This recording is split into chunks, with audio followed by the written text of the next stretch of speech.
Hey guys, I'm Tay. I'm an addict. I'm Steve. I'm an addict. And this is Chaos in Recovery. A podcast aimed towards mental health and addiction in a chaotic world. Today we have a guest on who I've known for quite a while now. His name is Rafay. That's right. That's right.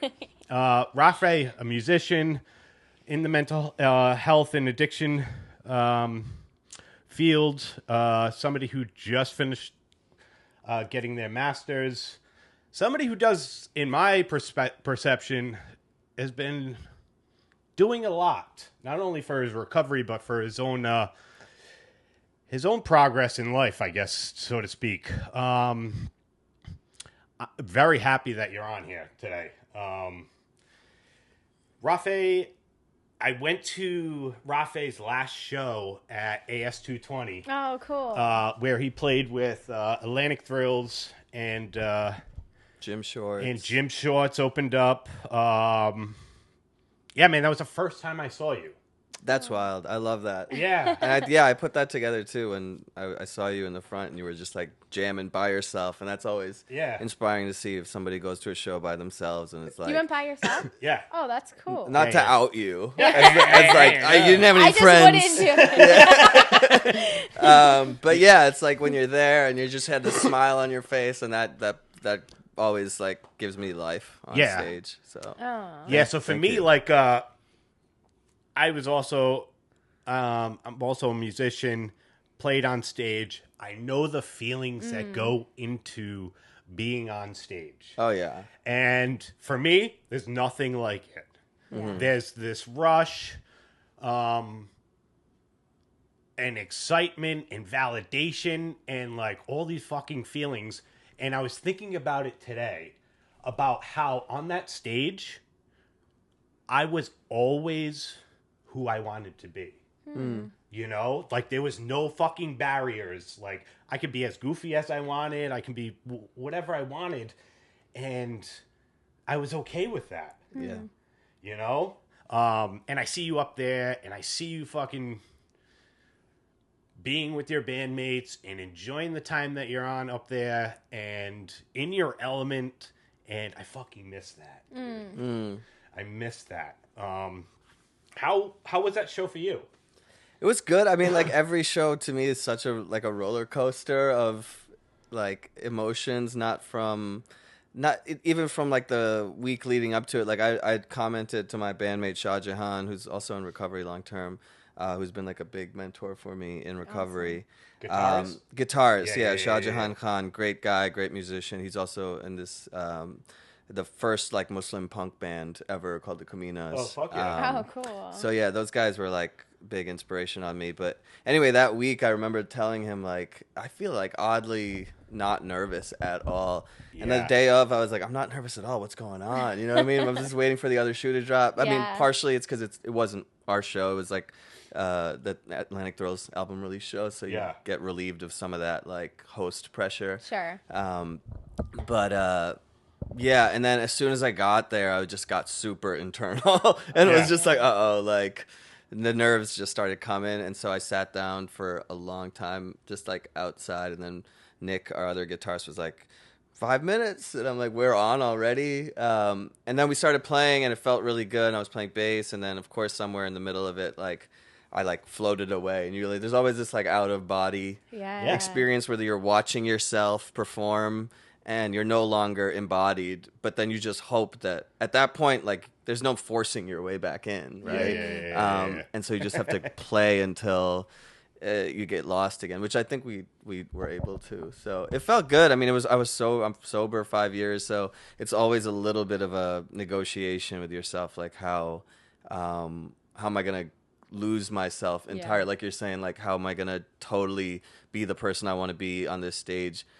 Without those old, coping mechanisms of like getting so drunk or high that you lose. Not only do you lose yourself, but you lose the moment. And I'm not saying it didn't make for some good shows, but I prefer, I think, this way. Yeah. Yeah. Oh, it's an interesting way to put it, though. Like saying, like, because I feel like a lot of people would just love that moment, right? And just like you did say that, like it was a thrill, but preferring this, the sober side, that's pretty cool that you get to see this side of it, Yeah. How was the transition of when you became sober to like the music industry? Like, how was it? I mean, that must have been difficult for you to go back, to start and live that new life in that world. Yeah, it was 2020, so I got wow. sober in July 2020. So obviously the height of the pandemic. I went to rehab for a month and a half. Came back and then didn't play a show for a while, but then like pretty much like right when shows became a thing again, like which I believe was like spring 2021. Yeah. We just got thrust right back into it. Yeah. Deer Tick, who like a lot of people know in Rhode Island, they have us on for their Ocean Mist shows. cool. So like that was the first gig back, which that show sells out in Packed like up. Yeah, it sells out in like literally 40 seconds or that's so something. nice. Yep. And so they were kind enough to invite us to do it again. So I didn't really have any I guess I didn't have like a bridge period where I played small gigs onto that way. So it was kind of cool to be thrown into that. And then that summer we also supported them on the road in Woodstock at Levon Helm Studios and and just like these bigger profile gigs for us, which was sick. But it did come with a lot of like, what I found the hardest part of it wasn't necessarily the not drinking and not using amphetamines before, which were my drugs of choice. But it was not using them after the set because you're like, how do I? So that was the peak. There's no like enhancement now, like afterwards. So yeah, there was a bit of like, I want my prize. Yeah. You know what I mean? And like they have like the hospitality person like backstage, not obviously drink tickets, but then like at Levon Helm Studios they have a person who's super nice, who's like in charge of just like the hospitality backstage, just asking like, have you had enough to eat, have you had enough to drink? And they have like, they make their own they have like a keg just right there in your face. Wow. And that was tough, but again, it's like the feeling of being present, like, and actually connecting with the people was its own reward. Sure. And for me, like, it was a very slow process, and I'm still like dealing with it in terms of like re-establishing my connection to writing music. Like performing, you kind of like get, you like get the rush of like the crowd, and you get the rush of the like just the natural rush of like anticipation of the show. So you already feel kind of high. Yeah. But for me, the writing process is like the most like interesting part to figure out, because I don't know if you've ever taken amphetamines or like, your audience has taken amphetamines, but it makes you very like manic and like into what you're doing, and you're getting that release of like, just like everything you're doing is fucking awesome, Sure. So it's great to like have that chemical go, like that dopamine going, so you're not judging yourself at all. And so it's like, how do you do that in sobriety, because you don't want to be a critic ever of yourself in a creative field. So it's just been interesting to try to do that. And I also was thinking about it on the way here, I don't want to like talk about recovery in a way that's like all sugarcoating and making it seem all great. Right? No, we want which is why I like the title of your thing, Chaos and Recovery. Like it's like, so parts of it are difficult. I think for me, the one silver lining to being sober, one of the silver linings is that you like are more consistently into what you're doing. Like the next day, right? Sure. Like you make something, you can kind of count on yourself kind of digging it and not thinking it's trash. Like being up till 3 o'clock in the morning writing a song and going back and be like, well, last 6 hours was fucking terrible. Exactly. Oh yeah, I was like in a very like, I always called it like my like Ford assembly line phase when I was taking amphetamines and drinking at like 3 p.m. Like just being in the basement at this house. My whole band lived together through our 20s, basically. It was like a revolving flop house. There was like 60 people probably who like lived there within a 10-year span. Oh my God. But it was on the west side, so I would always just be down there, especially probably from the years of like 2015, basically from when I was like 25 to 29 9, I was down there for like 7 hours a night. Yeah. Wow. Just like grinding away. And how many nights like my friends would come over, I just like, just listen to these 3 demos, man. And they'd be like, you wrote more? Like, just stop. That's too funny. Let me ask you a question. Yeah. Have you gone back on a lot of those and resurrected them in recovery? Good question.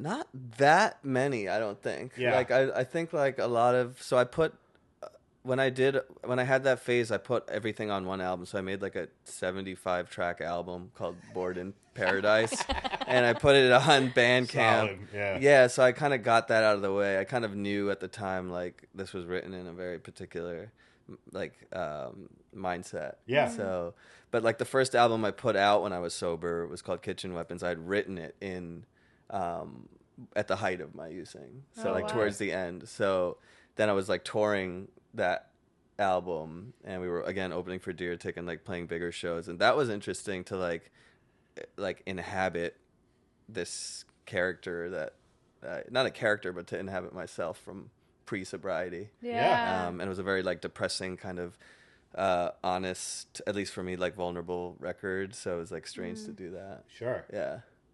When you so writing songs, you know, when you started to become sober, they must have like the thoughts in your head must have been like so different, like from when you were.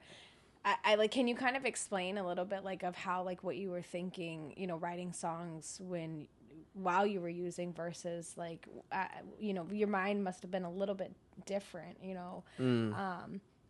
Yeah. Sober thoughts versus non. Right, I'd right. say, right? Right. Yeah, it's interesting. I mean, I think like I would say probably the drunken amphetamine stuff was like maybe just like a little bit more negative in my worldview. You know what I mean? Yeah. Because I was like largely more cynical, and Right. I think like I definitely became an optimist Yeah. in sobriety. Yeah. So yeah, I think just that, and like, you know, not that my lyrics are all like lovey-dovey, like Yeah. rainbows and stuff now, but like, it's just, it must reflect somehow, you know what I mean? I haven't really thought about lyrically like what it was like, but I think it was like, I did start to get very abstract in terms of like I was like obsessed with like just like a song and like structure, like verse chorus, Yeah. and like I just want to make like a tight pop song or like a rock and roll song. But I wasn't that concerned with what it was saying often. Sure. And I wasn't that in tune with like how it felt, like embodiment wise. Yeah. Like it was very like up here. Yeah. Whereas now I'm like, if it doesn't feel good physically while I'm jamming Yeah. or like writing a song, like that's usually a telltale sign that we can move on. Oh, You know? yeah. But like, yeah, it was just very not embodied. Yeah. Almost like carefree type of like, all right, I need to pump this out. Yeah, kind Yeah. of like it was. Yeah, like that Fordist assembly line thing. Yeah, you know yeah, what I mean. yeah, It's yeah. just like let's just like produce Right. content. Yeah, so like I totally feel that. So for me, after I was kicked out of my band for being the biggest drug addict in a drug addict band, Yeah, like I didn't play music for a while, and then I started doing a lot of solo stuff, like a lot of electronic stuff and stuff like that. Stuff where I could isolate, do things like crystal meth and drink and all that, and be alone and just be fucking consumed with my computer and my Yeah, keyboard and shit like that. And a lot of it was, I remember I've spent like hours and hours on just like a 10-second block of fucking sound and trying to like find different ways to do it, and then after 6 hours just being like, what was I doing for 6 Oh, hours? yeah, yeah. You know what I mean? Absolutely. I've wasted 3 hours just trying to get a snare. Like cycling through snare sound. No doubt. Absolutely. Yep. Like 2 hours later, just like the 2 same. hours back to the Yeah. original. Okay, I got it. Oh, that's too Yeah. You funny. know what I Yeah. mean? And it's just like, okay. I think they did like this like experiment on mice where it was like they gave like the control rat and the experiment rat like a piece of cheese, but like in both cages, one of them, like the cheese was just literally unattainable. And actually, in both cages, it was unattainable, but they gave the experimental rat a little bit of amphetamine. Yeah. And so the control rat, the one that was not on amphetamine, tried really hard a couple times and then just kept trying. And then after about like 20, 30 minutes, it realized like the cheese is not attainable, so it just stopped.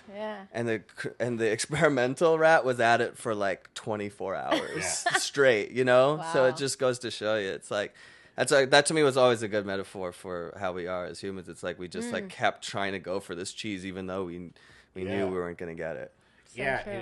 In a way, like, kind of good. In a way, because it's like you got a lot of motivation. Right. But for what? Yeah, right. I don't know. Right. Amazing. So, can you give us a little backstory on kind of your childhood and awful, terrible. No, I'm just kidding. Tell us. Yeah. They had me in chains for like 8 years. Love that. No, I was born in Pakistan, and so that already like is weird, I guess. And my mom tells me like when I was 5 that I spoke to her in Urdu, which is the language there.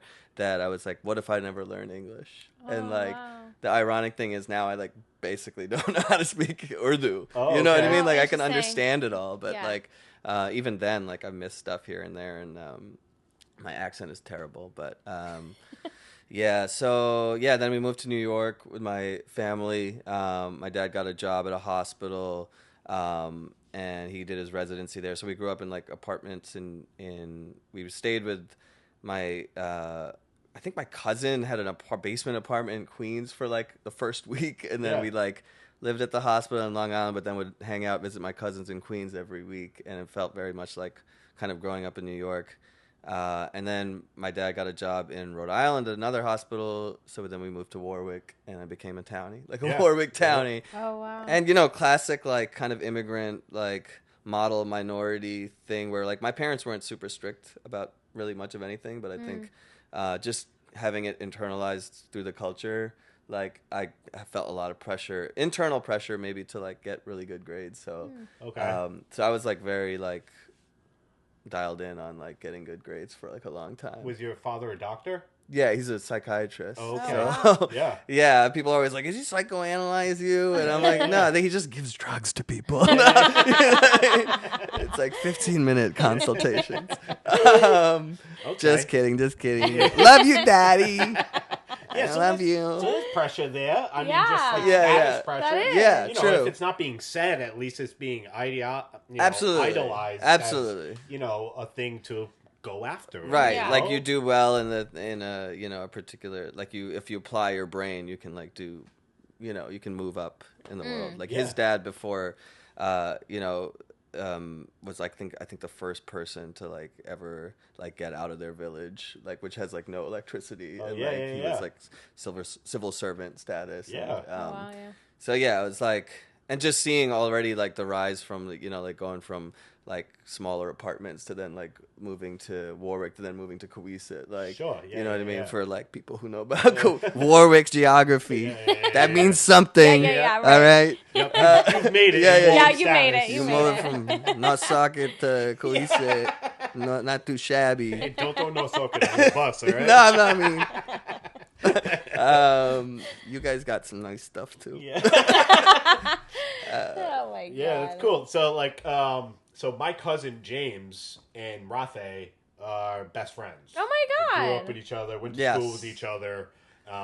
He doesn't call me no more though, but he doesn't call many people. He's on dad duty now. He's on dad duty, you know. Yeah. He actually just moved to San Francisco. Oh, cool. Yeah, we grew up together, and that's like basically that was segueing into that. Like then I got into like music and skateboarding and met kids like James and Grant and all these other guys who were like Grant had blue hair and like a big like studs coming out of his jacket, and I was like immediately attracted to like the like subculture and like being anti-authoritarian. You know what I mean? So I think that was like a huge thing for me, and then like just like something flipped in me, like academically speaking and societally, where I was like, you know what, I'm anti all of this. Like, I don't want to go to like be part of this school system where the people are checked out and like parents are getting. I mean, adults are. I just saw adults like getting jobs and like feeling like hollowed out. What age did that flip? I think like 15. Oh wow. Yeah. That's Yeah, I feel which is that. usually like around the time Yeah. people start using. Sure.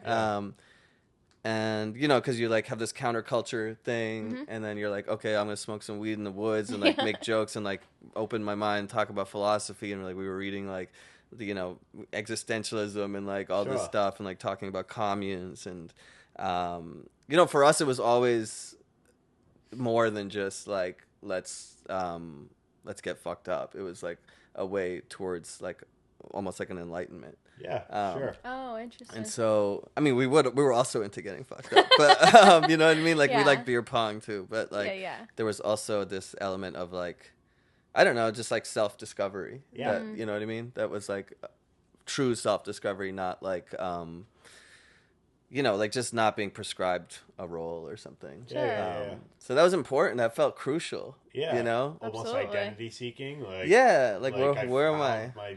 My circle. Yeah, I remember like sitting under a tree and like reading like J. Krishnamurti, who's like an Indian philosopher, like stoned out of my mind, just being like, "This is it." You know what I mean? And it was it. It's to some level. Yeah.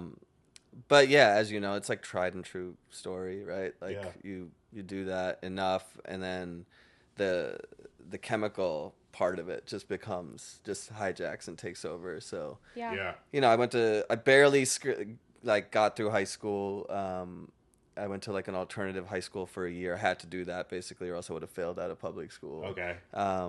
Wow. And that was a really good experience though, because they did have classes like on existentialism, and they had like a photography dark room and all this stuff. And you could take smoke breaks. There was always like 15 kids just smoking cigarettes on the block. They had a rule where you had to like walk if you were gonna smoke. So there just looked like 10 zombies like circling this brick building. Where was it? Yeah, it was in Providence, but in like a nice like East Side neighborhood, like a school one type deal. It was school. Oh, it was school one. Yeah. Oh, yeah. So I went there for a year. Okay. Yeah.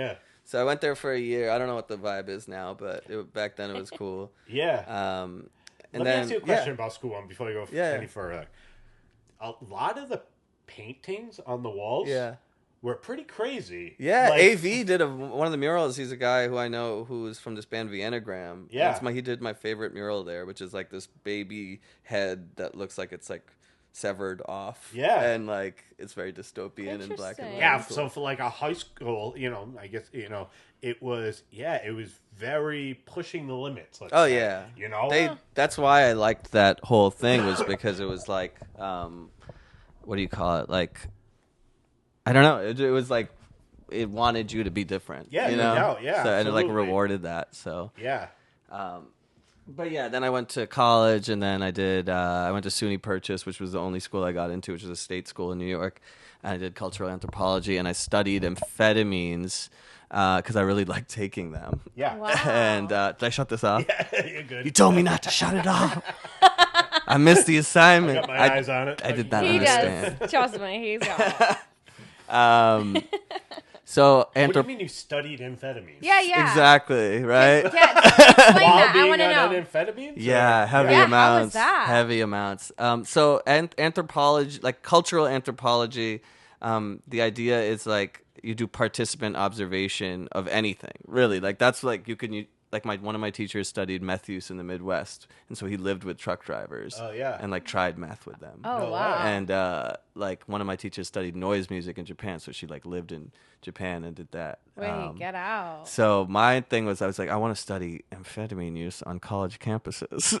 Yeah. Specifically Yeah. SUNY Purchase, where I went. So I just like started taking a bunch of amphetamines, and then I mean, I'd already been messing around with them, but I think for me it was like I was like actually interested too in the way, like my whole angle was like how do amphetamines fit within our classic sort of like liberal arts things, like our late capitalist society where we live in a neoliberal context where we're pumping kids full of prescription drugs that are like meant to regulate their brains, but actually like we don't really know what they're doing. Yeah. And also it seems to very conveniently fit this like profit obsessed, like Agenda, productivity almost. Sure. obsessed culture.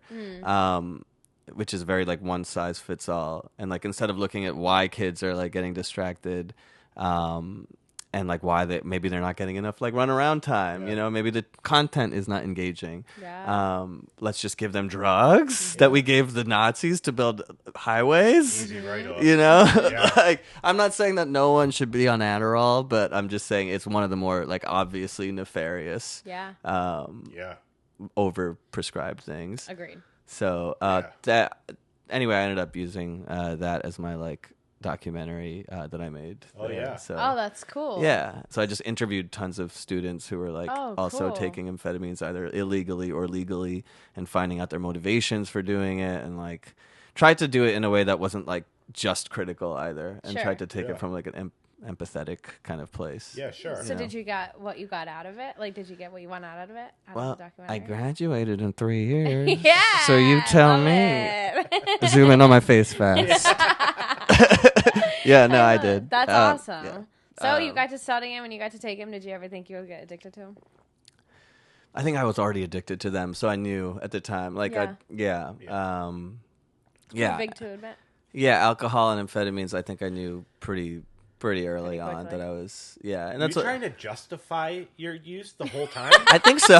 Yeah. Yeah. Also, Yeah. yeah. You know what I mean? Like Yeah. same thing Sure. with music. It's like you get drunk and like you're like, oh, this is my like Popeye spinach. Yep. You know what I mean? Yep. It's like this makes me. Absolutely. I mean, I think anybody can relate to that, right? Yeah. Yeah, for sure. Yeah, everyone has their reasons. Yeah. Was alcohol or drugs for you, like, or was it equal, like the parts that you were? I think that you had alcohol. issue I with? went to rehab for alcohol. Okay. But like, I quickly knew that I was also never gonna be able to take amphetamines again. Yeah, yeah. What but age did you go to detox or rehab? 30.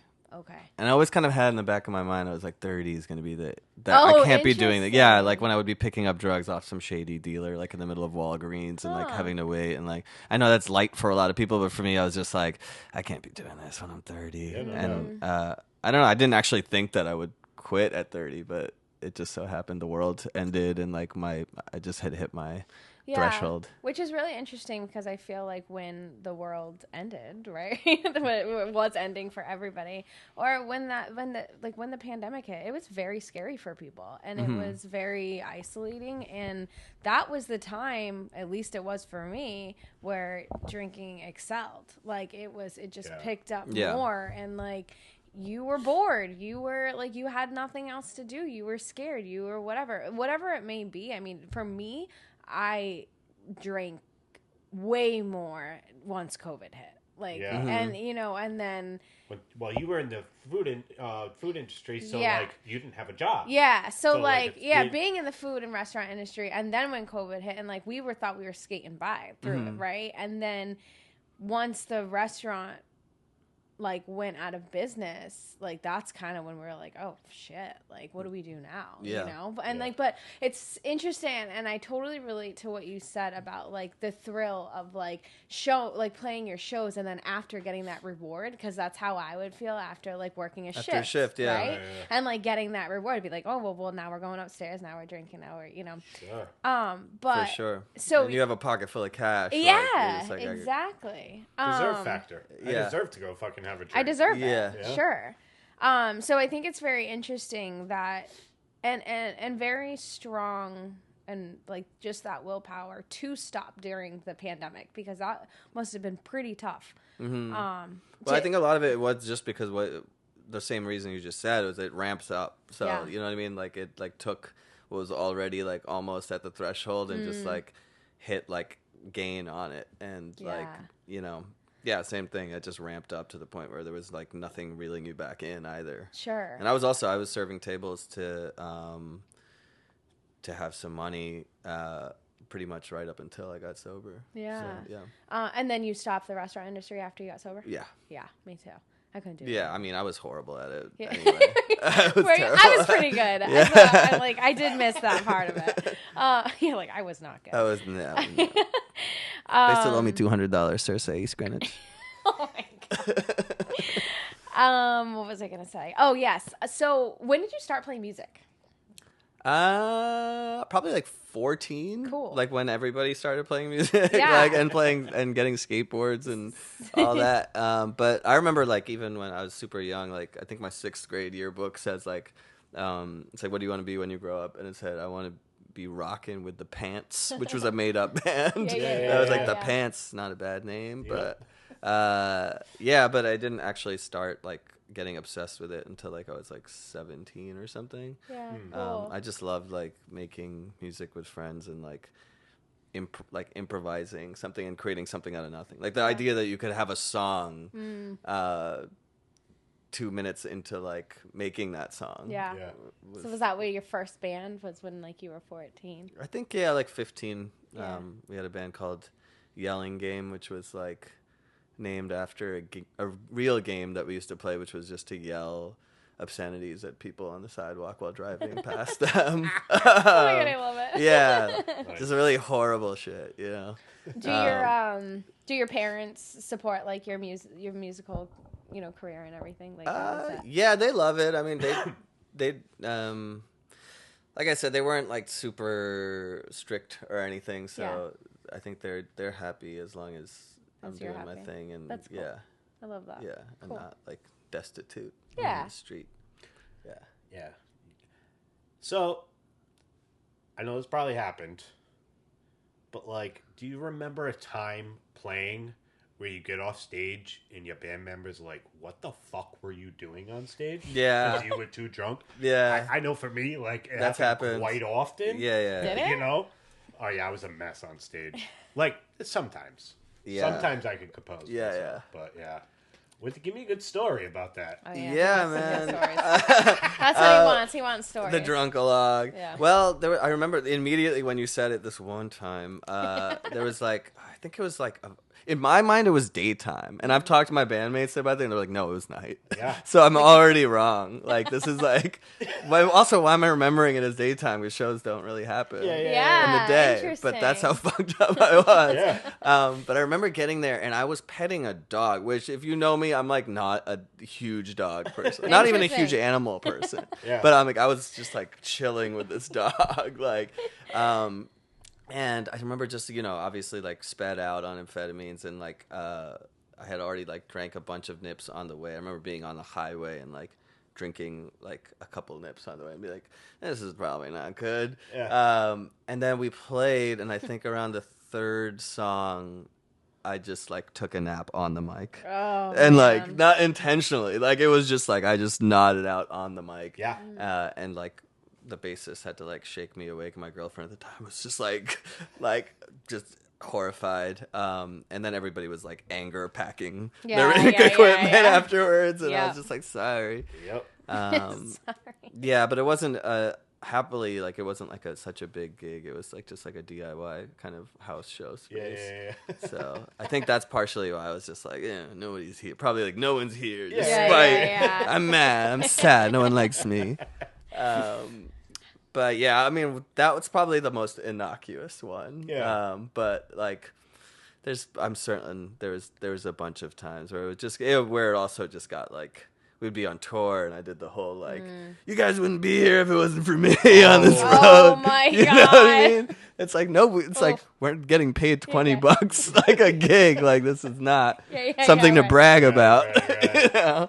How did your bandmates react, and were they supportive when you got sober? Yeah, luckily, like everybody was like very. Everybody was like very into that. That's awesome. Idea. I'd imagine so. Yeah. I was gonna say, did you go to them and you're like, hey, I'm in like recovery now, or were you like, I'm gonna go to rehab, or? I threw a party, like you a going did. away. Fucking Aben just told me about this. Yeah. Wait, tell us about it. It was just at my folks' place. Okay. So it was like enough. So was it like I'm done, like? Yeah, I'm done. I'm going to rehab tomorrow. Okay. I think. Let's get fucked up. Let's do this. And I remember we were just about to put out an album, and like I did like a phoner like interview with like Motif or whatever, like about the whole album, just like really day drunk, and like with just giving them insane pull quotes for it. And then I went back to the party, and everybody was like, why are we everyone was very confused as to the tone of the thing. Like, is this somber? Like, is this just a fun party? Can I get drunk here? Yeah, can I get smashed? Are we getting obliterated? Yeah, right. Are we having a couple of drinks? Yeah. I didn't have a plan. Yeah. I was just like, I intended on getting drunk until we were checked in. Checked in. Yeah. So yeah, I was just like, why not? You know. So 30 years old, huh?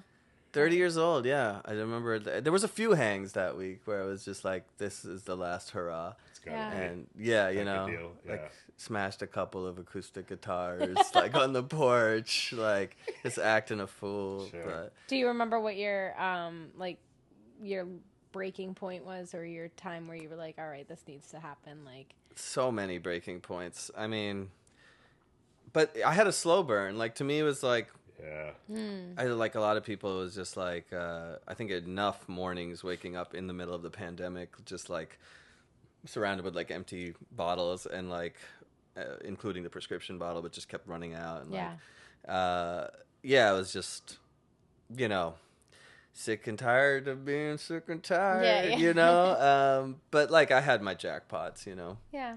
I pushed a state trooper. It was just not good to do. Oh yeah, how'd you do that? Oh my God, Steve wants all very the carefully. horror stories. Yeah, very drunkenly. Well, he was giving my good friend a DUI ticket. I think. And I was like, "No, you shouldn't do that." You were in the car? I got out of the car. It was on the highway. Yeah. Scary. Yeah, that way, like, how big our heads could get, you know, God, like where you just thought you were invincible. Yeah. Just like insane. Little things like that, like leading up to it, or just like saying the wrong. I come from a line of instigators, like on my dad's side especially. So like I just loved saying the exact thing that you like would want to make you like knock me out. Yeah, you know what I mean? I still like doing that, but but now I just okay. can do it much more tactfully. Yeah, sure. Yeah. I know me and my dad were like that when we were drunk.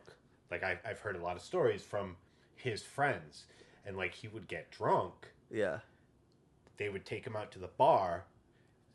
They'd be like, all right, we need to get some food in this kid. He's already fucking cocked. Yeah. And all he would want to do was go up to the biggest dude and start shit. Get out. Every fucking time, they said. They said he was a terrible drinker. They couldn't fucking keep him contained at all.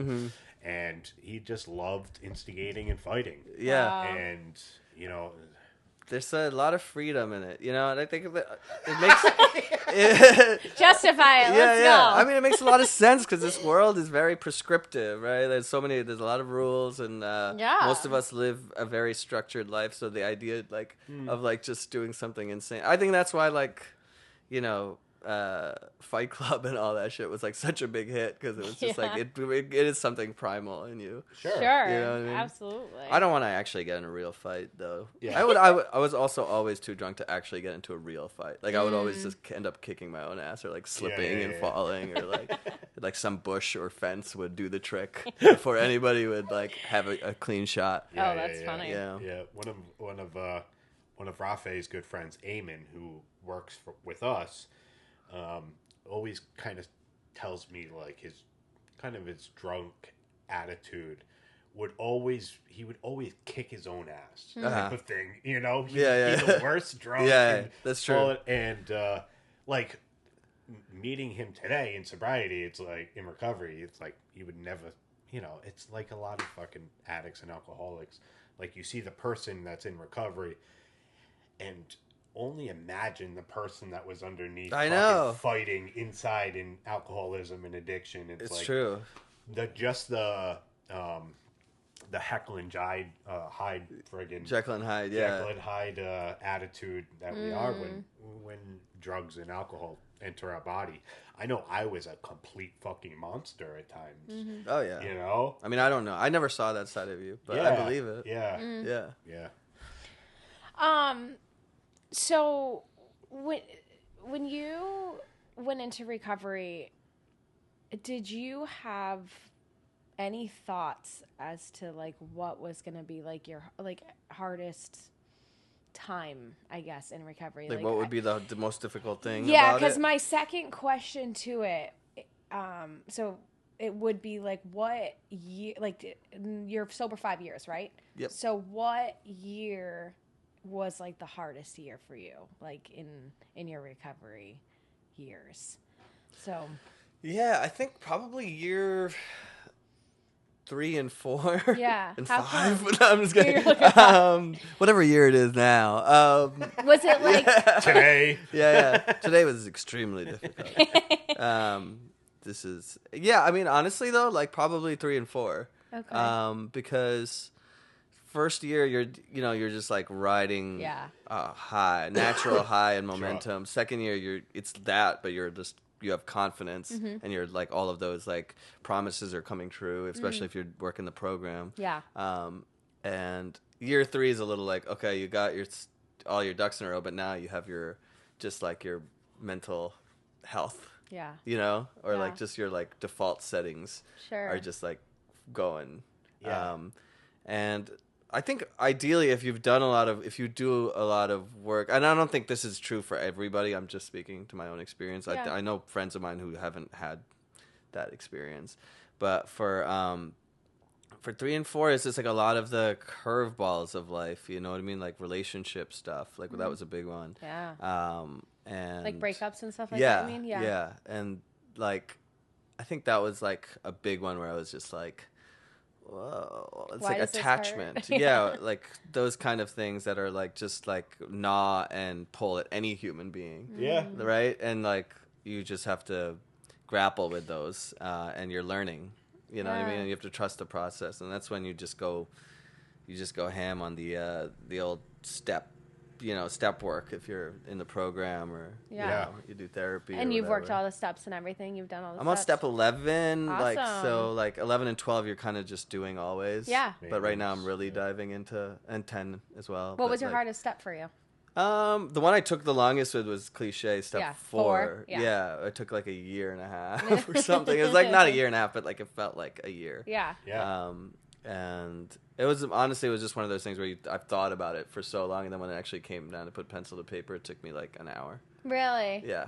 So it's more like the buildup of it, of like thinking about what Yeah, you're it gonna was write just down. complete buildup. Yeah. You know? Do you enjoy writing? Like your thoughts and stuff like that? I do, but I don't do it enough. I did the Artist's Way, which I'll plug for anybody who's into creative and spiritual recovery stuff. Yeah. It's written by Julia Cameron, and it's like basically like a workbook for people who are trying to get like unstuck creatively, but in a Cool. spiritual way that just like just dovetails perfectly with step work. Oh, wow. So, That's pretty cool. Yeah, it's called the Artist's Way. So I was doing that for a while, and part of that is doing morning pages. So Yeah. you wake up every day, and you make this contract with yourself, but you wake up every day and journal for like Oh, that's cool. 3 full pages. So it ends up taking like 15 minutes. Oh wow. yeah, that's Yeah. a long time. Yeah, Like, and it's that's a good handwriting. write. Oh Yeah. wow, yeah. Yeah. So We'll I have to did. tag that I so did people that for can like do it. 12 weeks. I bailed. You're I like, think "I'm it's like a done." 16-week thing.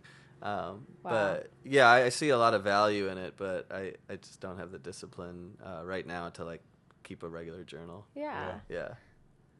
Who was your first amends? My first amends was this bouncer Oh. at the Scurvy Dog, Okay. Wow.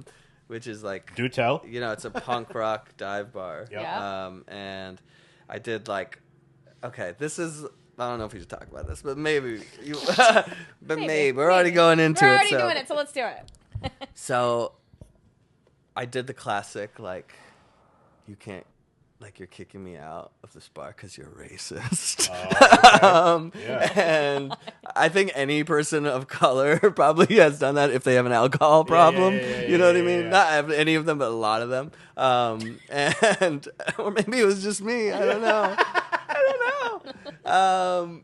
But Explicit. I did it, and I wasn't proud of it, but so naturally I made the amends. You know what I mean? Yeah. But yeah, it was just one of those things where it was just like, you know, you've been cut off from a bar and you're just not accepting it. Yeah. You know what I mean? Yeah, Especially yeah. at a situation like that where you're like in a punk rock dive bar parking lot, and I'm like, you know what I mean? It's like Yeah. there's no decorum anyway, so I'm just like, Yeah. whatever. Like, I guess we'll get into a fight, and Yeah.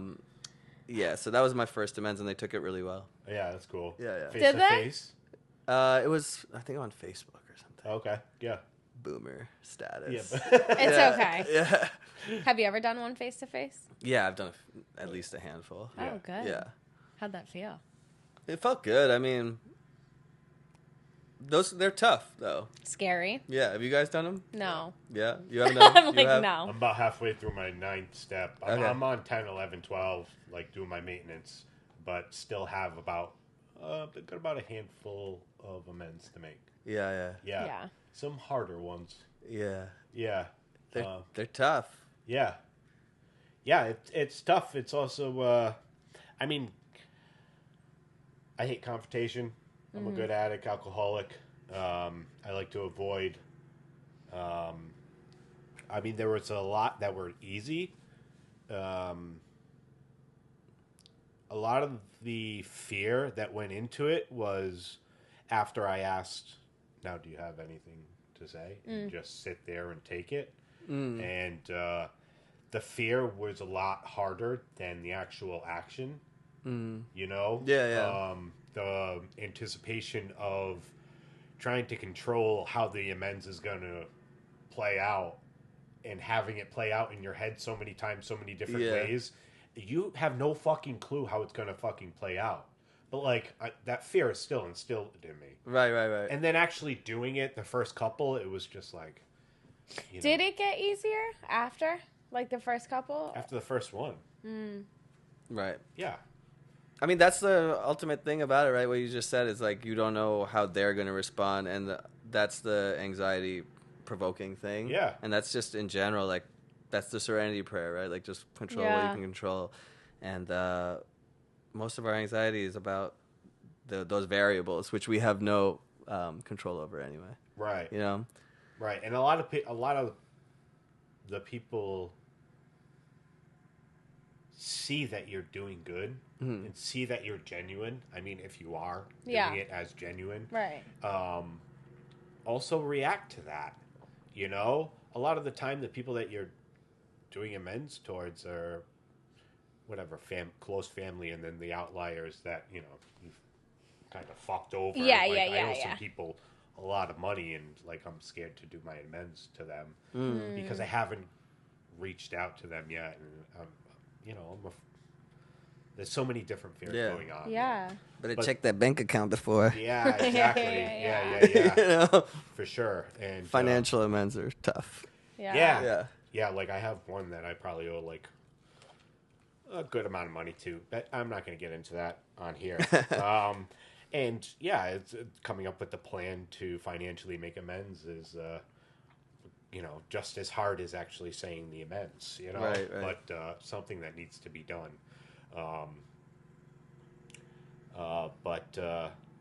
Yeah, I find it after the first one, it was fucking completely therapeutic. It was a close family member, so it was like they've already seen me at my worst. All they want from me is to make the living amends of staying sober, right? Staying reliable, staying responsible, staying, honest. Yeah, like that's all they fucking want. They just want their peace of mind back. Yeah, which I've stolen so many people's serenity, by fucking not knowing if they're gonna wake up and fucking get a phone call that I'm dead, or something. You know what I mean?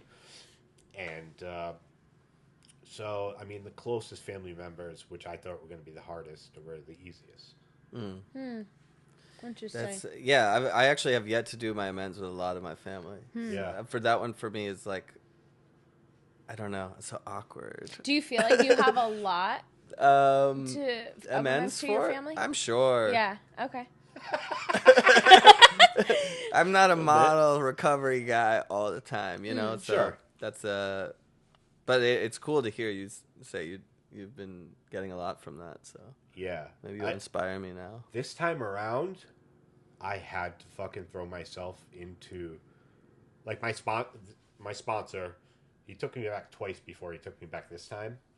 And he was like, the only way I'm fucking taking you back is if we start right now on the steps. And so in the last 3 months, I've we've done all the steps. Cool. And I'm still in 9. But like my 4th step, it took me like maybe like 3 weeks, but I would spend like an hour, 2 hours a night on it. Yeah. You know, just because like I needed to get this done. I was sick and tired of holding on to these resentments and then going back out over them. You know, I was sick and tired of always blaming other people for my relapses. You know, and in actuality, I was only relapsing over the feelings that were tied to those resentments. And like, I didn't know how much I fueled all those resentments until I had somebody else guide me in that process of step 5 and show me, like, look, what was your part in it? Now what would God have you do? Or your higher power? And it was so enlightening for me. It humbled the fuck out of me. Yeah. You know, I can feel it inside myself. Just driving. Yeah. I can feel how calmer I am out in the streets. You know, Yeah. like fucking, I used to be the biggest fucking, I'll run your ass down. You know, I don't care how big you are. Like, I'm going to get my ass beat, but I'm going to run you down if you cut me off. Now I'm just like, it is what it is. Yeah. And I don't think I ever would have reached that status or that equilibrium without doing that 4th and 5th step. Yeah. Huh. It's a radical thing, you know? Yeah. Yeah. It's no joke. Yeah. Yeah. Yeah. To anybody that keeps relapsing, 100% try the steps. Not try, do the action, you know? Make it work in your life. Figure it out, you know? Because I've been trying to get clean for fucking 10, 15 years, never amassing a year, and always because I just did the bare minimum in my recovery. Yeah. You know? Always. Rafay, do you do any meditation? I'm just like delving into that in a real like intentional way right now. What are you doing? Just like it started with literally I had a friend of mine who's in recovery who was just said that is this been off again? Yeah, it just but it still picks it up. Oh Lord. Okay, so I think like for me, I talked to a friend of mine who was in recovery. I was like, I can't seem to meditate. What's happening? And she was like, just sit. How was that? And it just cracked something in me. You know what I mean? I was like, oh, now I literally don't have to do the breath thing. I don't have to do anything. It's just literally just sit. Yeah. And that primed me to start doing more of the open awareness, thinking Okay. about the sensory stuff, thinking about the bodily sensations and my breath. But I think it was crucial for me to hear that from her because something about the simplicity of it, like, I was like, if I can't sit, then I got a problem. Well, You know what I mean? Yeah. Like, It's hard for us to sit with It ourselves. is. Yeah, very hard. It's so hard. How long did you have to do it for? I just started doing it every day for like, I increased from like 5 minutes to like 15 minutes. Yeah, and so I was doing that's that. good. That's a Yeah. lot. That's awesome. Do you do any yoga or anything like that? I want to, but no, I'm a creaky old bastard. I love Yeah. it. No, I want to though. I play flag football and tennis. Yes, tell us your other curricular activities. It's I so- knew about the flag football, but I'm Yeah. gonna let you tell our Yeah, I love flag football. crew. I'm an 8-year-old boy. Where did How long they- have you been playing? Yeah. Well, I play in Pawtucket, and then I have friends who are on Saturday who I met on the field who are like these 25-year-old like Christian fellows. Yeah, yeah. And, Wonderful. yeah, and I'm just like, I didn't realize until one day I realized all of their shirts had like Christ slogans and like faith slogans. I was like, oh, you know, You're like, this is a okay. wholesome bunch. I love it. Yeah, just throw me the rock, you know. I don't care Yeah. who you bow down to. Oh, that's awesome. But yeah, no, it unlocked something in me, like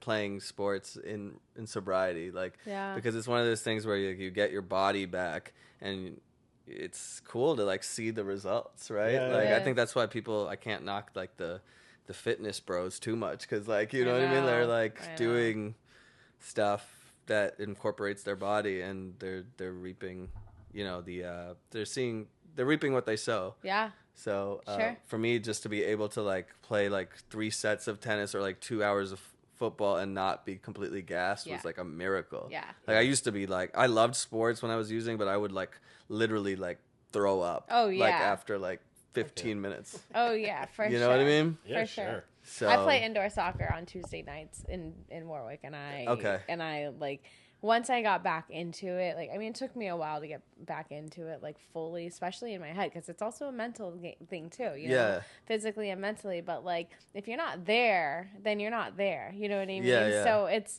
like getting back to it. Like I was like, oh, it like made me like fall back in love with it. You know, which and I it's thought kind of was a pretty form cool. of meditation in a way because For sure. you do lose yourself in the moment, you know, and it's almost more meditative to me than music, or it's like similar. Interesting. You know what I mean? Where Yeah. you're just like totally in the moment, and you have to be.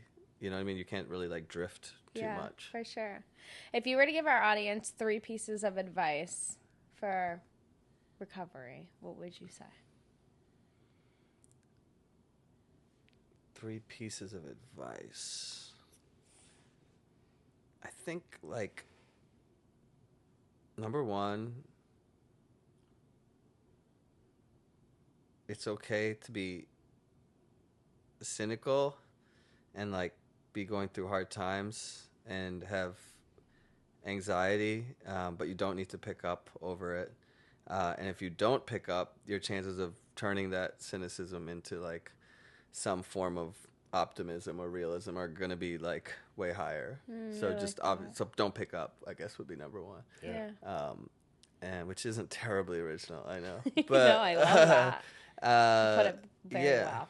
Then number 2, I mean, I think like do things you love doing. You know what I mean? Like do the things that make you happy that have nothing to do with recovery either. You know what I mean? Yeah. Like you can do all of the things that you liked doing before you got sober, really. You know what I mean? Like for me, it's like playing pool at the bar. Like I like doing that. Yeah. You know?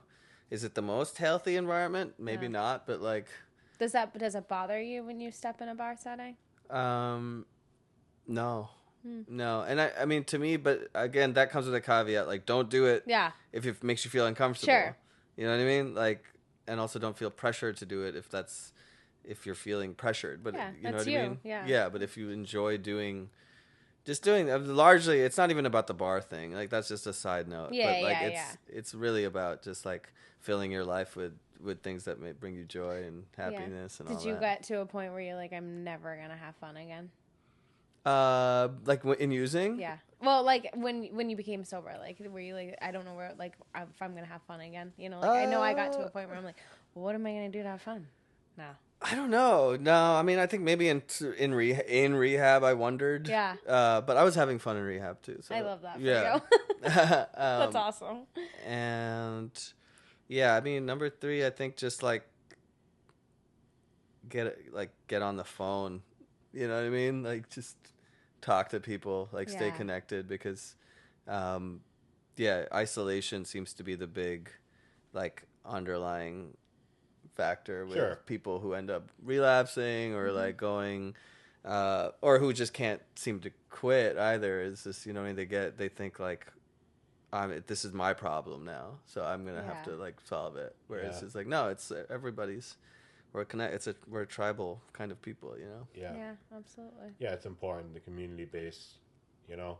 I love the substance that's in 12-step meetings and stuff like that. Like, that's great, listening, hearing, but the camaraderie for me is just as important. Yeah. Seeing the people week in, week out, making sure that they know you're doing well. That's the whole thing. Making sure that they're doing well. Little validation here and there, and then, you know, going out to eat afterwards. I mean, that for me, that's 100% just as important as hearing how somebody gets sober, hearing how bad it was. It's it's so true.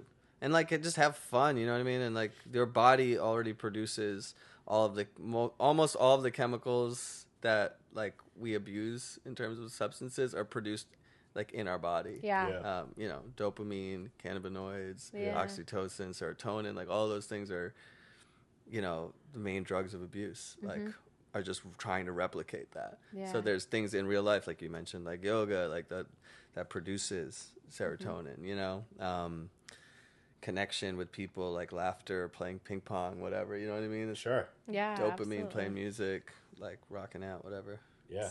What do you do? So like now, you're 5 years in recovery. What do you do today? Like what's your routine like on a day-to-day basis? My routine's pretty loose. Yeah. I generally like, I have been doing like the prayer in the morning. Awesome. You know what I mean? So I do like my sort of like bastardized version of the Islamic prayer in the morning. And then do the higher power kind of like combination with that, and try to hit my knees when I can, you know, which is more often than not, surprisingly. I make my bed. Thanks, Love Jordan Peterson. Every morning? Every morning? Pretty much. Yeah. Yeah. Routine. I mean, it's not like super nice. Like I don't no, think it's like but hotel standard. Yeah, it is though. But You know what I mean? But it's I throw the sheet and fold it. You'd be surprised. They talk about that in early recovery. Yeah, like I still do it. What making your bed does for you. Yeah. Still do it. Yeah, a lot of people do. Yeah. You know? I mean, fucking, that's why they say it in rehab too. Like, fucking make your fucking bed. Yeah. Yeah, You know? for sure. And then, you know, if I'm working during the week, I'll do that and like we play ping pong like around like lunchtime, like just to get the blood flowing, and like, you know, play a game with somebody. Yeah. I'll like hop on the phone like a couple times a day with good friends. Like we'll just shoot the shit for like half an hour. Sounds perfect. Yeah, and then you know, if I'm being healthy, I'll try to make a meal. If not, I get some takeout somewhere. Cool. You like cooking? I do, and it always feels great, but I live alone, and it's hard to get motivated to do it that often. Sure. And that's my next goal is like food, and I had a whole mantra for this year, and I really didn't stick to it. Yeah. It was like silence and salad.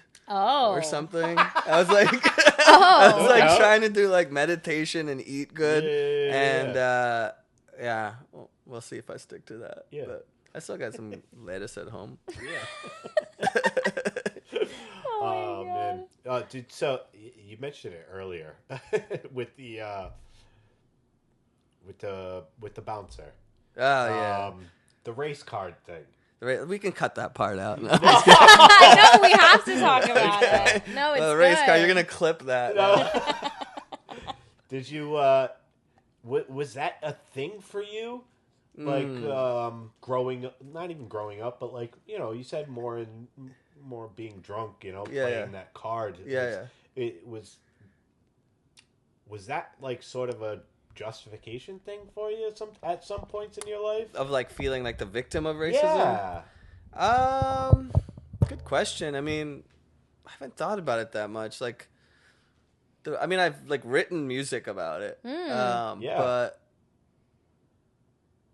I don't know if it was I guess everything was a justification, right? Anything you have a negative feeling about, you're just like, I'm just going to use this as a reason to like shut off from the world, or like be in my own zone because this zone sucks. Okay. Right. But specifically, I wouldn't say I ever consciously thought like, they're being racist towards me. Glug glug glug. You know what I mean? But like, you know, I had early experiences brushing up with it, like post 9/11 in New York, like like people calling you Osama and all that stuff. And but I think for me, like the race thing did become like this like easy thing to like get people's attention, and they would sit up, you know, like that, like kind of like you say race and like you talk about racism, and if you're drinking, like then your filter comes off and you're just like kind of like just saying things that are gonna like make people, for me it was always just like, how do we like elevate this out of like a regular conversation, because we're not like doing that tonight, we're getting, you know what I mean, like we're going extreme tonight. You know what I mean, so we're saying whatever the fuck we want. And I think it was just an easy target for that, but it could have been something else. But I don't know. My therapist has asked me about race a lot, and I'm always like, I don't know. It's mystifying to me, but it's Yeah. definitely played a huge part in my life and my presentation. But obviously, with the band being called Ravi Shavi and culturally using a lot of imagery from Islam, but not necessarily being Muslim. And Right. I think there's a lot of. I mean, in America, there's a lot of anti Islamic rhetoric and like a lot of like racism against brown people that is dehumanizing, that doesn't get talked about a lot. Yeah.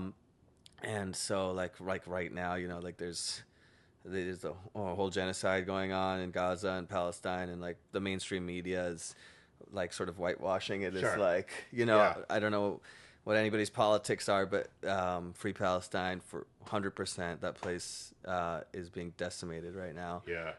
And so racism to me, it is a lot. You talk about like trauma being linked to addiction and these things like the concept of vicarious trauma is interesting to me. Like, Can you explain that? yeah, so vicarious trauma, I think, like, is the idea that like you experience trauma, maybe with a little t, like by seeing people who are being subjugated to violence or sexual oppression, or who are of your identity. Okay. Right? Oh, So okay. like people who, for instance, like Muslims, or more specifically like Palestinian Arabs, like watching a genocide unfold on social media Right. would be experiencing vicarious trauma. Or like the gay community experiencing vicarious trauma through like hate crimes against gay people. Sure. Yeah. So I think that stuff does get tied into recovery, the conversation about recovery, because if you're coming from a marginalized Sure. community, like growing up in a culture that is oppressing your people, Yeah. is going to like seep its way into your substance use. Yeah. Right? It's Sure. going to give you a reason. Absolutely. And so to me, that is an example of like I don't want to. It sounds weird, but like almost like a real justification. Yeah. You know what I Yeah. mean? Like, it's not saying it makes sense to drink about it, but it makes sense that someone would. Yeah. Right. Right. Yeah. I mean, I could definitely see. Now, do you see a lot of first-hand racism, or like, do you mostly see it through a television screen, a computer screen? Right, like vicariously. Vicariously. Yeah. Like I'm saying from my perspective, I don't see it that much. Yeah. I don't see the outward. What about what you said right before? No, I'm just kidding. Right before we taped, you said that thing. The microphones were off at that time, right, motherfucker? But like, I don't see it out on the streets. I don't see it in, because we have like this. The media plays such a role, I feel, in a lot of the racist ideologies of certain communities or certain countries and stuff like that. And for a lot of people, they're at the mercy of social media and mainstream media, because that's our only outlet to the world. So I'm very curious, as somebody who is, actively, you're out in the music scene, the mental health and addiction scene, you're out there a lot. Do you see it firsthand? Yeah, it's a good question. I mean, I think it's in subtle ways. Okay. You know what I mean? It's not like someone's out here, like, people aren't calling me Osama bin Laden anymore. Sure. You know what I mean? Right. Though, I mean, I've talked to Marines who said they've killed people who look like my dad, like while we were drinking, Wow. Yeah. So like there are examples of that, Sure. I don't know if he said my dad or my uncle, you know what I mean? Yeah. But like he was just using an example. Absolutely, of, like, yeah. So like, yeah, I mean, I think racism is very real. I just don't it becomes complicated when you're talking about like social media and the media spin on it, because of course they love to sensationalize too. Absolutely. And that's real. Yeah. But yeah, of course, like there's a certain, I would say it's an insensitivity versus like an overt I can see that. You know, yeah. like hatred. Sure. Yeah. You know what I okay. mean? It's more of like a white centric Oh, yeah. type of thing where like the world sort of revolves around them and other people are like parts, characters, you know, Yeah, that yeah. they'll coexist with, but they don't really want to learn that much. Yeah. It's insensitivity, I would say the word. I mean, one example of it is that no one can say my name. You guys say Rafay just fine, right? And it didn't take you much, Yeah. you know? Or like some friends call me Rafay, that's fine, right? Yeah. But like, for instance, on my flag football team, like I've said it, I've corrected them like 1,000 times. They still call me Raffy. Like, Oh, yeah. Raffy. Like, Raffy. all right, I'm just like, just F-I-E. say the fucking extra A, man. Fuck you, man. Oh, that's I don't know what funny. voice that is. Yeah. But, you know, it's like minute thing. I guess what the college kids would call microaggressions. But they do add up and they do make you Sure. feel a little like, well, fuck that. Yeah, you know? yeah. But yeah, it's interesting to think about in terms of your question about, you know, does it fuel drinking and all of that? Yeah. Yeah, it's just interesting, you know, because I had, when I was drinking, not that this is comparable, but Yeah. like, I had, you know, short man syndrome, you know? Where, like, you know, fucking somebody looked at me wrong, fucking. I took offense to it, you know? Sure. You know, and not to compare my fucking shortness to racism at all. But Yeah. when I'm under the influence, Yeah. I can perceive anything as being fucking, oh, that Sure. guy must be talking about me. Yeah. Or I this, mean, I that, think the that's an other apt thing. comparison, right? Because it does make you feel small. That's like literally what it Right. feels like, Yeah. right? Absolutely. Yeah. Yeah. So, Yeah. yeah, it doesn't feel great, and it does make you more aggressive. Yeah. Yeah. So, Napoleon. Napoleon. Napoleon. complex, man. Shout out Joaquin. Oh I know you're listening, my baby. god, I love it. I love him. I love him too. Yeah. I met Who him when he came to doesn't? Providence. Oh, did you? He You gave me did? he gave me a hug at our Oh, show. nice. Humble brag. Can we talk about your shirt? Yeah, it says my last name on I it. love it. My friend Laura made it. Cool. And I think it's Ian's shirt. They're friends of mine who are married to each other. I love that. Yeah, wonderful people. And Laura is like amazing at making clothes, and I'm happy she's making stuff Cool. and like selling it. And I love and that. Cool. I think it's a pretty new venture, so Yeah. I'm excited. I love that for her. Yeah. It's cool. What is she selling on Instagram? Or- Yeah, Instagram, and like they make their Etsy. they just started a new line where they're like making a collaboration with Raha Jewelry, I think, but it's like jewelry for kids and like Oh, cool. like overalls and like denim stuff, Oh, that's denim cute. jackets and whatnot. Nice. Nice. Yeah. Awesome. Nice. How do you like being in the field? How do you like being Yeah. in Mental the health field? Mental Yeah. health I feel field, man. crazy. Yeah. So what did you study in school? Let's talk about that first, and then we'll dive into like how you got into Clinical mental health counseling. Cool. Um, What made you want to study that? I think I was like interested in how it was like sort of an applied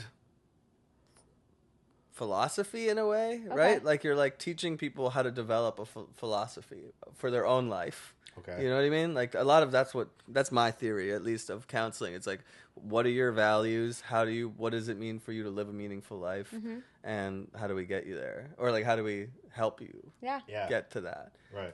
So to me, I'm very much not like in like the school of thought where it's like I want to learn a bunch about like diagnosing people and like so I felt super out of place during my program because everybody was like, "Have I been showing my chest the whole time?" Let those hairs fly, man. It's Dang, okay. Looks good. I should have put some Miracle Grow on these bad boys. Oh my god. Yeah, so I felt really out of place in school because like everybody was like trying to get the criteria for like major depressive disorder and like I think the DSM's a bunch of bullshit, to be honest. So Yeah. but it sucks because you have to use it to bill people. Yeah.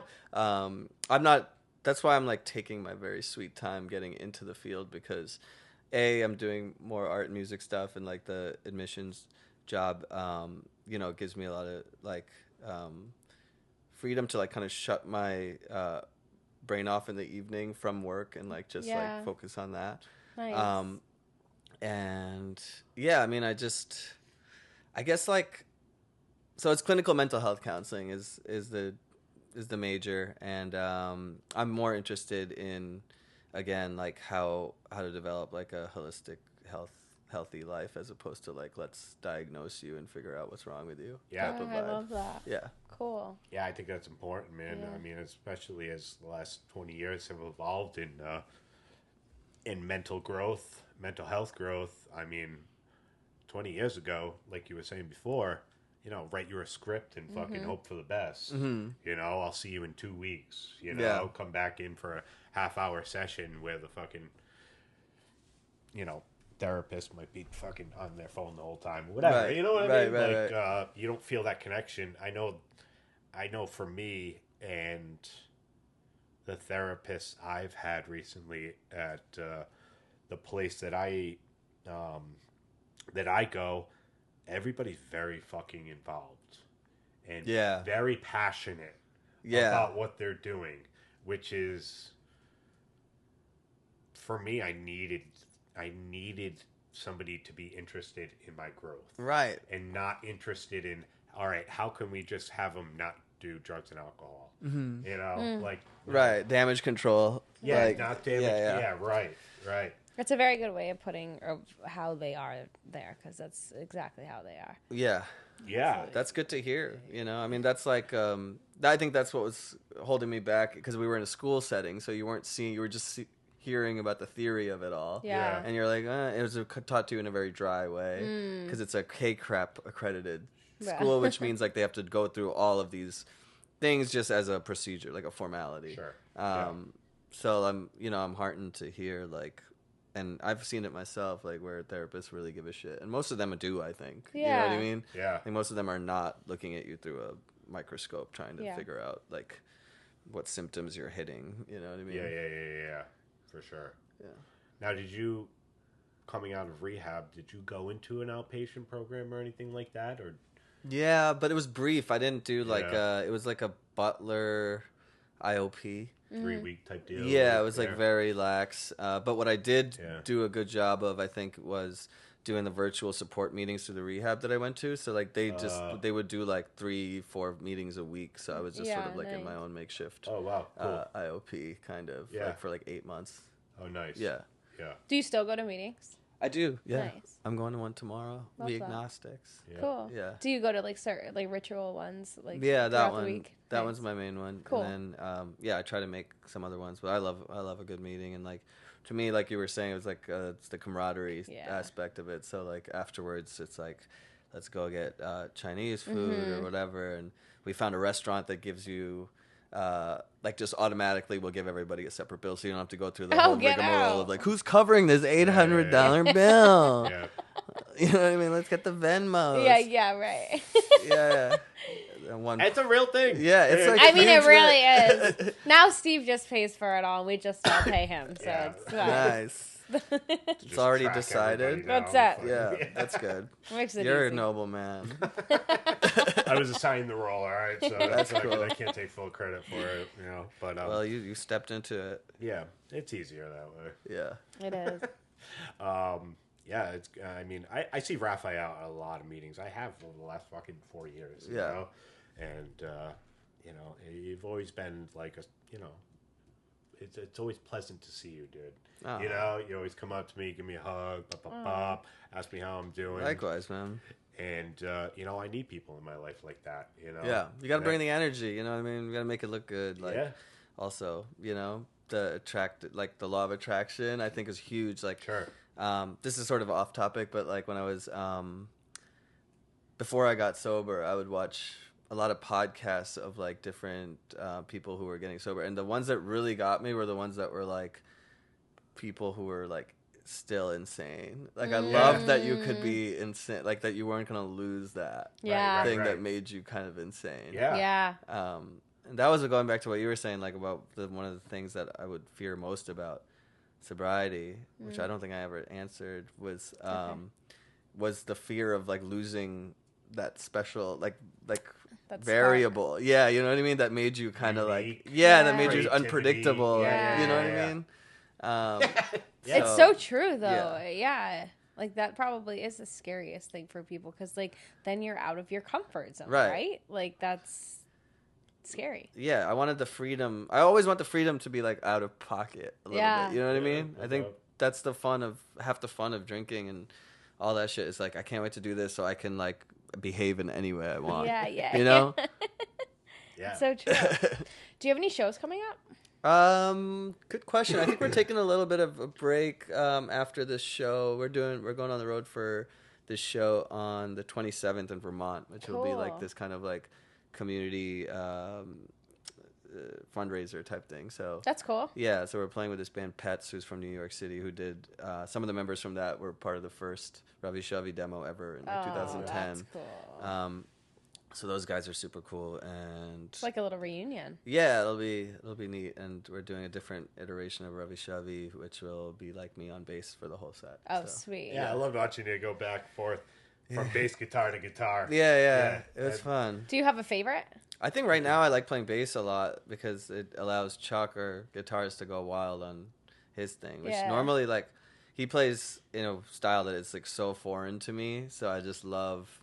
And it's busy, and I never thought I would like a busy guitar player until I met Chuck. Oh, that's cool. Because he's just like the way he does it doesn't feel like noodly like fish type stuff. It's somehow always kind of in the pocket. Yeah. So what's the genre of your music? I don't know. Okay, that's okay.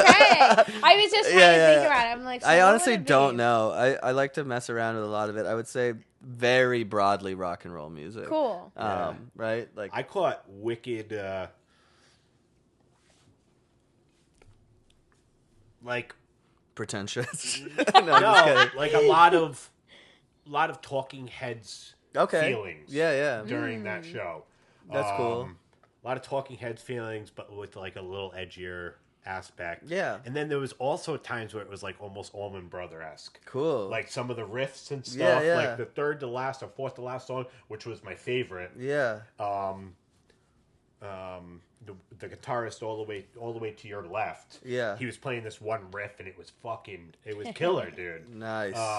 I'd love to remember which one that was. Yeah. But yeah, Talking Heads is a good reference for us, I think, because they're like I grew up listening to a lot of early punk music, which they were part of, the New York City punk scene, but they just didn't play punk music. Yeah. You know what I mean? So it was like sort of in spirit punk, but sonically it was its own thing that was influenced by like, funk and what eventually I think was called new wave and all that. Yeah. I think a lot of their grooves, your grooves, reminded me of their backing grooves and stuff, and like in the pocket type. Stuff. Repetitive, simple, kind of. I don't know. I like dancing, and if it can get you to move a little bit. I love that. Yeah. So is your like all right? So is the music more lyric-y or is it more music-y?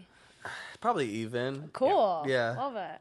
Do you have any women in your band, or is it just never? men? We don't allow women. No, I'm just kidding. I'm just kidding. I actually in Ravi Shavi there are no women. Culturally based. There. But no, I play in a couple different projects that do have women. Not to brag. Yeah. Singers? Are they singers? Some of them are singers. Some of them Some play are bass. guitarists? Some play Cool. violin. Some Love play it. drums. Yeah, the good. The lead in Gym Shorts, was it? Sarah Greenwell. Yeah, she awesome. was fucking killer. Yeah. Love it. She was very entertaining and it looked organic and fucking angry but methodical at times. Oh, Yeah. I love It it. was like, yeah, She's- fucking digging her. There's something She's a about master. music. I just Yeah. love it. She's a master of the punk rock. Yeah. Love it. Yeah, I love going to shows, and I'm a big Fish fan. And crossing that barrier of going to a show sober was something I had a tough time doing in sobriety. But like going to my first Fish show and remembering every note and remembering every feeling towards that Yeah. was amazing to me. And once I made it through my first show sober, I was just like, doors open for me. I'm just like, wow, this is what I've been missing. Right. It wasn't just the fucking drug induced dancing. it was the emotions tied to like, the up and down feelings of, actually listening to a band. Yeah, You know? you actually get You know? you. That's the coolest thing about recovery, I think, is that you actually are doing what you're doing. Yeah. You know what I mean? You're not Yeah. doing it as a side thing or in the background. Right, That's so absolutely. Yeah, true. yeah, yeah. Yeah, and I never thought I'd go to a concert and dance sober. Yeah. But like I can't not dance during music. you Yeah, know? yeah. Like, but I don't have like. I used to have fears of, what are people thinking about me while I'm dancing? Like just naturally. But like now I don't. Yeah, You know, that's awesome. not that I don't give a fuck about what people think, but like I don't give a fuck about what people think. Yeah. That's a beautiful thing. I mean, that's one of the biggest cliches. Like, I feel like it's like I'm gonna get drunk and then I'm gonna dance. Yeah. Because I don't know how to dance if I'm not drunk. Absolutely. Right? And Sure. like Yeah. dancing sober is like probably the most powerful thing. It really Yeah. is. Yeah. Yeah. Yeah. Yeah, Definitely. that was a kick-ass show, man. Oh. I didn't stay much for Atlantic Thrills, but the first couple of songs I have a curfew. I'm in a sober Yeah. house, so I couldn't listen to much to them. I love them. Yeah, they were kick-ass too. man. I've been writing music with Dan and Eric for like a decade. Like, I'll just hang out with them like randomly, and we'll just like make a bunch of music. Eric produced our record and independent, but I love their new record. It's awesome. Yeah, Yeah. nice, man. Guys just get together, sit down, and make music. Yeah, I'll just be like, I'm in the That's just neighborhood. so cool I'm to like, I'm me. in the neighborhood. Like, can we write like 3 songs? Yeah, I used to yeah. have this friend in high school. I went to boarding school for high school, and Fancy. yeah, I'm just kidding. not really. My dad Well, did too. maybe. All right. But he played guitar, and he probably still does, but he was so good, and I would just love listening to him sing. Like, we'd just go to like this place called the AC, and it was just a place that you'd hang out for like an hour, and he would just like play his guitar and sing, and I could just like sit for hours and like listen to like music. I just love music though. It's powerful, man. Music is powerful. Natural drugs. All sorts of ways. Sure, for sure. Well, Rafay, thank you for coming on, man. This has been fucking awesome.